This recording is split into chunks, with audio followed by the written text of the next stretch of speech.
Hey, everybody. It's hard to make sense of the world right now. And so I thought I'd take a little bit of time to just try to make sense of the week, because we've seen college campuses around the country just explode in protests in varying degrees of vandalism and violence and silly chanting and dancing, all the way to sort of downright calls for murder and genocide. Zionists, they're Nazis. If there are people like that who exist, shouldn't they die? And in that full spectrum, I think we're all left with our heads spinning. But here we are. It's May 2024. We're months and months into a war, and there's all kinds of things that should horrify all of us as human beings. I am heartbroken by the images coming out of Gaza as a human, as a Christian, as a father. And so, regardless of the politics of Israel versus Palestine, which frankly has never been my primary concern on this channel, my primary concern is about our kids and whether they're growing up and set up to succeed and thrive in a free society and frankly want to keep it. And I think one of the problems that we face as a society, frankly, is that we've sort of lost the thread on what it means to be and act like an adult. I think at some visceral level, we are seeing what's happening on college campuses now, and the bizarre mix of sort of compassion that's really quite selective compassion and outright lunacy shading into terroristic violence, and saying, like, where are the adults? Where are the adults in the leadership of the institutions that we fund to the tune of $1 trillion a year? Where are the adults there? They're nowhere to be found. Where are the parents who are sending their kids off to these expensive Ivy League schools only to find them LARPing as Antifa fighters before they head off for the summer? And then where are the adults in our political leadership, some of whose responses are so over the top, shading into actual fascism, that they turn these morons into martyrs? I mean, that's the thing that I'm struggling with. And so I want to take a deep breath, look at some of the silly stuff, but try to think about, well, like, how do I talk to my own son about what's going on right now? He's about to graduate from high school. We're sending him off to school. What should we learn from this? How should we think about what's going on? Well, first, let's take a quick look at what is going on. So one of the most sort of arresting images I've seen this week is this statue at George Washington University. This is the first president of the United States, George Washington, transformed into, I guess, an Antifa Palestinian freedom fighter.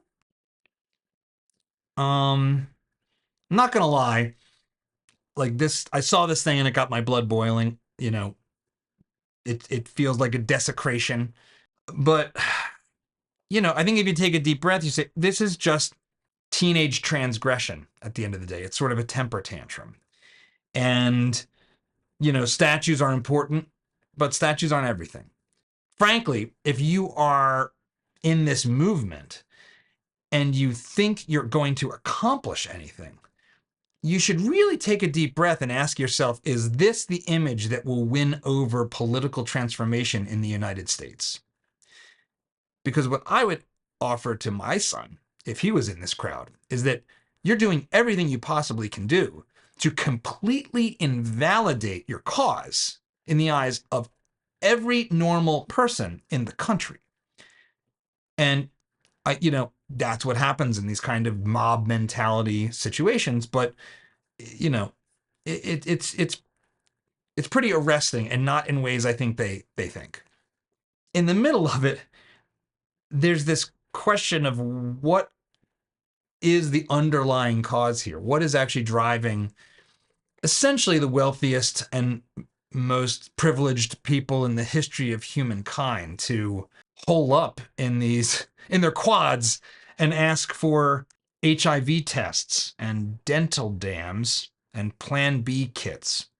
Because that's what goes into liberating people from colonization, is free love, I guess. That's what that is. Again, the sense in which there's a complete disconnect between what you claim to care about and your actions suggests that we really haven't been doing a very good job of explaining what it means to be an adult to our kids before we send them to, in this case, $70,000 to $80,000 a year universities like University of Chicago. I think some of this is hard to disentangle between open-hearted young people seeing what they think is oppression and what maybe is oppression, and wanting to voice their empathy, and then deeply politically motivated ideologues stepping forward to make a mockery of everyone involved, including themselves. And I think maybe there's no better example of that than this grad student who stepped forward to the microphones to talk about the needs of the Columbia students who'd occupied their hall. First of all, we're saying that they're obligated to provide food to students who pay for a meal plan here. I guess it's ultimately a question of what kind of community and obligation Columbia feels it has to its students. Do you want students to die of dehydration and starvation or get severely ill, even if they disagree with you? If the answer is no, then you should allow it's crazy to say because we're on an Ivy League campus, but this is like basic humanitarian aid we're asking for. Like, could people please have a glass of water? If you're looking to self-invalidate your entire movement, you're doing a great job. And the question is, like, who is this person? Why are there microphones in front of this woman? Is it fair for any of us to look at this goofball and judge all of the kids that are out there worried about the Middle East? I mean, I'll tell you one thing. The guy in the crop top needs to take a visit to some Islamic countries and see how they'd feel about his choice of dress. And maybe that might change the side he's on. Just saying. But who is she? Well, according to Twitter, her bio includes this incredible bit of scholarship that I think is emblematic of what these institutions are, right? So this is what she's studying. My dissertation is on fantasies of limitless energy in the transatlantic romantic imagination from 1760 to 1860. My goal is to write a prehistory of metabolic rift, Marx's term for the disruption of energy circuits caused by industrialization under capitalism. Blah, blah, blah, communism.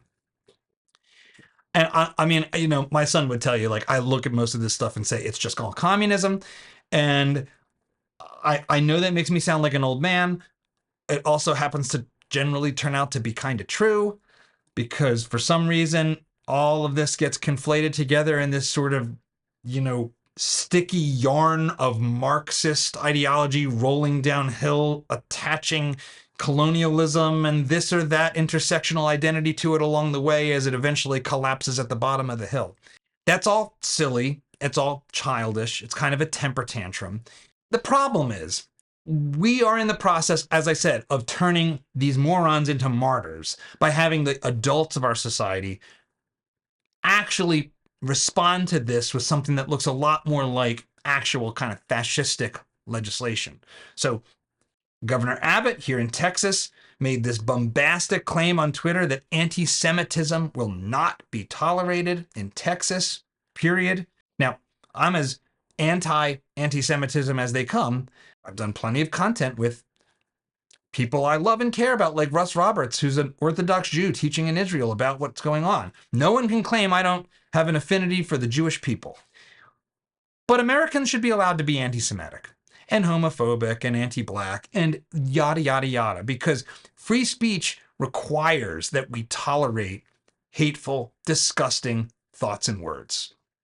And being an adult means that you allow sticks and stones to break your bones and know that names will never hurt you. That's what being an adult is supposed to be.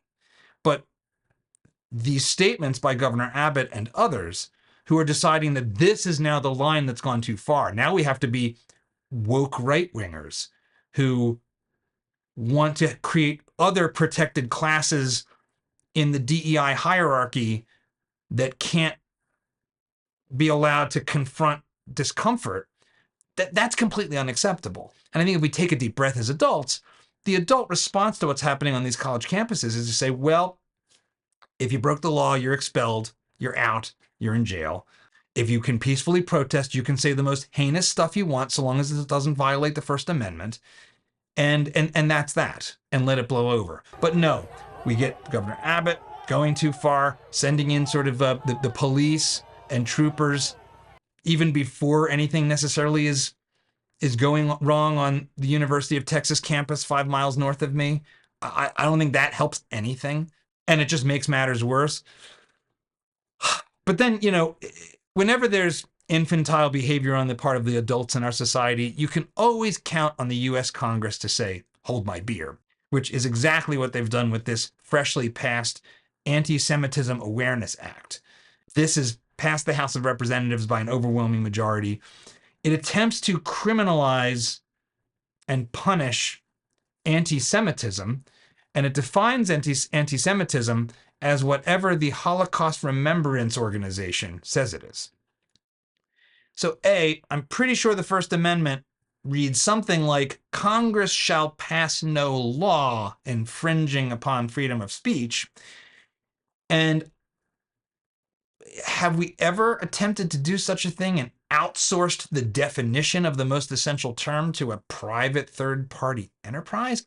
I mean, again, how are we supposed to respond to this? If you're a young protester in your quad saying that the government of the United States has been captured by foreign interests, is this helping to answer that call, or is it confirming it? I don't think we're doing a very good job here of modeling adulthood at any level of governance. And that's why I think, as always, it comes on us as the parents in our homes to lead the way. We have to be the ones to try to go through some of this stuff, especially if our kids are asking about it because they're seeing it on their phones, and put it all in context. And so if I'm talking to my son, what I'm saying is, look, these students have a right to protest. They have a right to say horrible, hateful things. You have a right, if you disagree, to disagree vociferously and to say why what they're saying is hateful and horrible and barbaric. And so long as it doesn't come to blows, so long as it doesn't destroy property or incite violence, this is how we work things out in this country. This is how a free society operates. And you will survive. You can do it. You don't need a safe space. If you're a Jewish student, you shouldn't need a safe space from hearing horrible criticism. If you're a Black student, you shouldn't need a safe space from racism, however shrinking that might be in our society today. But until the adults in the room can stay consistent on this, I don't see how we're going to make any progress. And so this is my call for you for this weekend. Find a way to take the high road.